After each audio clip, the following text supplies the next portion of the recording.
నమస్కారం LGC TV news కి స్వాగతం. అమరావతి రాజధానిలో నివసించే మహిళలపై అవాక్కులు చవాకులు పేలిన సీనియర్ జర్నలిస్టు ఆర్వీవీ కృష్ణంరాజుపై గుంటూరు జిల్లా తుళ్లూరు పోలీసులు కేసులు నమోదు చేశారు.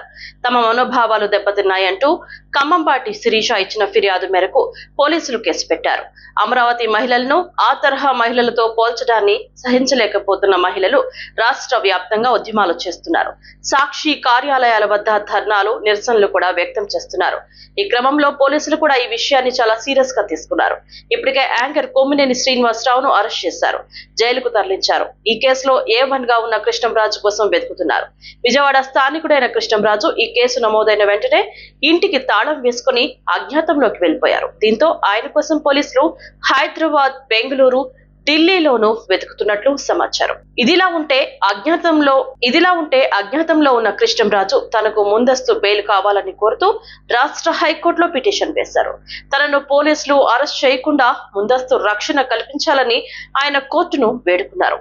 తనను అరెస్ట్ చేస్తే కొట్టడంతో పాటు చిత్రహింసలు కూడా పెడతారని ఆయన పేర్కొన్నారు. రౌడీ షీట్ కూడా ఓపెన్ చేసేందుకు పోలీసులు ప్రయత్నిస్తున్నారని, తాను అంత పెద్ద తప్పు ఏమీ చేయలేదన్నారు.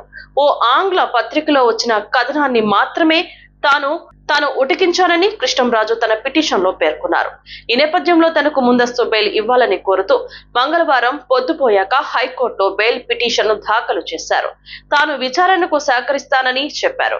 ఈ పిటిషన్ పై బుధవారం విచారణ చేపట్టనున్నారు. ఇదిలా ఉంటే రాష్ట్ర వ్యాప్తంగా మహిళలు గగ్గోలు పెడుతున్నా, తమను తీవ్రంగా అవమానించారని చెబుతున్న కృష్ణంరాజు మాత్రం కరగలేదు. నేరుగా క్షమాపణలు కూడా కోరకపోవడం గమనార్హం. పైగా ఆయన అజ్ఞాతం నుంచే ఓ వీడియో విడుదల చేశారు. దీనిలో తను చేసిన వ్యాఖ్యలను మరింత సమర్థించుకునే ప్రయత్నం చేశారు. దీనిపై కూడా ప్రభుత్వం, మహిళలు ఆగ్రహంతో ఉన్నారు.